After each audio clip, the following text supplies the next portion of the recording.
यहाँ पर जहाँ अध्यापक 15 से 20 साल से इस स्कूल में फ्री तालीम दे रहे हैं, कभी यहाँ पर जो बच्चे हुआ करते थे तकरीबन 2000 से लेकर 2500 की तादाद में यहाँ पर बच्चे हुआ करते थे।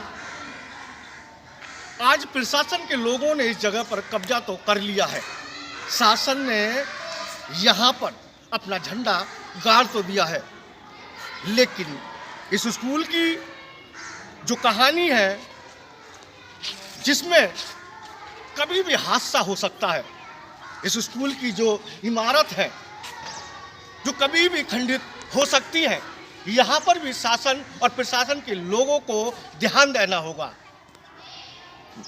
मैं कैमरामैन जुनेद मलिक से कहूँगा कि जितनी भी यहाँ पर जो जगह है टूटी वो दर्शकों को हमारे दिखाएं, जिससे कि शासन के लोग एक मानवता के हिसाब से इस स्कूल की मरम्मत करा सकें और इन अध्यापकों का जो दर्द है, जो आहा है इनके सीने में, उसे समझ सकें।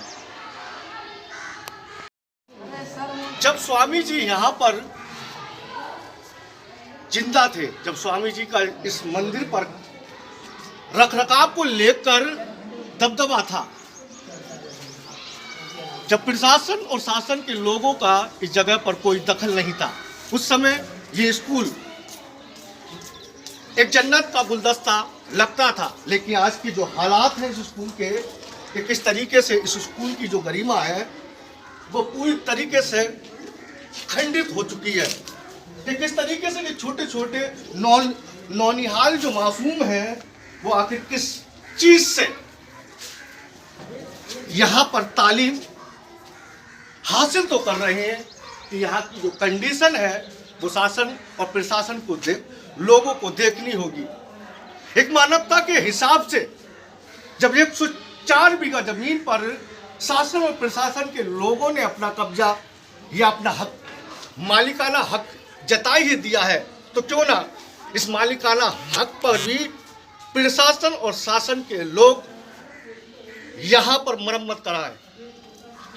क्यों ना उन अध्यापकों का जो दर्द है उसे समझे, जिनके छोटे छोटे नौनिहाल, जिनके छोटे छोटे मासूम बच्चे जब शाम को देखते हैं कि पिता आज भी फिर खाली हाथ आए हैं, तो आप सोच सकते हैं, आप ध्यान लगा सकते हैं कि उनके दिल पर या उनके सीने पर क्या बीतती होगी। यहाँ पर मैं कोई सियासत या फिर किसी दूसरे एहतराम से बात नहीं कर रहा, बल्कि एक मानवता के हिसाब से इस गुरुकुल की जो अजमत है उसे बचाया जाए। और मैं शासन प्रशासन के लोगों से एक बार फिर निवेदन करता हूँ कि यहाँ के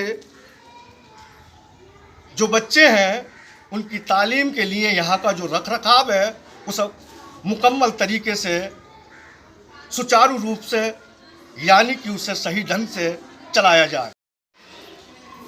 इस गुरुकुल के बारे में जब हमने जानना चाहा और प्रैक्टिकल तौर पर जब हमने देखा, तो क्यों ना यहाँ के जो बच्चे हैं जो यहाँ से तालीम याफ्ता कर रहे हैं उनसे हम बात करते हैं। ये क्लास है, हम इस क्लास में आए हुए हैं, शायद इसमें बच्चे सब तरह के बच्चे हैं और ये लड़कियां हम सब पूछो। बेटा कौन सा क्लास है ये? 5। आपका नाम क्या है? इस्मा भी। यहाँ पर आप टॉयलेट के लिए जाती हो तो एक इस साइड में जाती हो? हाँ। तो कोई दिक्कत होती है आपको यहाँ पे? नहीं। बेटा क्या पढ़ रहे हो, क्या नाम है आपका? अनुराधा। अनुराधा, यहाँ पे आप क्या पढ़ रही हो? साइंस। तो यहाँ पर पढ़ाई में आपका मन कैसा लगता है, कि मतलब यहाँ पर कोई दिक्कत तो नहीं है? नहीं। तुम्हारा नाम क्या बेटा? अनम्बी। अनम्बी, आप कहाँ से हो? भजनपुर से। तो यहाँ पर कैसी तालीम मिलती, कैसी शिक्षा मिलती है, आपको दिक्कत तो ना है यहाँ पे? नहीं। आपका नाम? नूरी सिफा। यहाँ पे आप कहाँ से हो? ललवारे से। नलवाड़ी से। तो यहाँ पर कितना टाइम हो गया आपको तालीम हासिल है? 2 साल हो गए। कोई दिक्कत? नहीं, मतलब इस समय की मैम जो आई काय का घंटा है यहाँ पर? ये साइंस का। साइंस का घंटा है।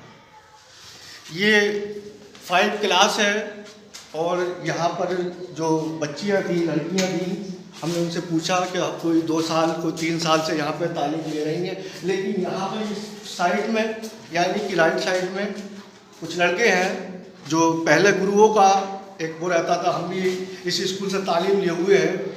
बेटा क्या नाम है अपना? अब्दुल करीम। अब्दुल करीम। कहाँ से हो बेटा? तो यहाँ पर आपको कितना समय हो गया पढ़ाई करते हुए? कितना साल हो गया? 2-3 साल। कोई परेशानी तो ना है? सर आपको मोहब्बत करते हैं? मारते भी हैं? इतना ना मारते हैं? मारते हैं बरहाल हैं?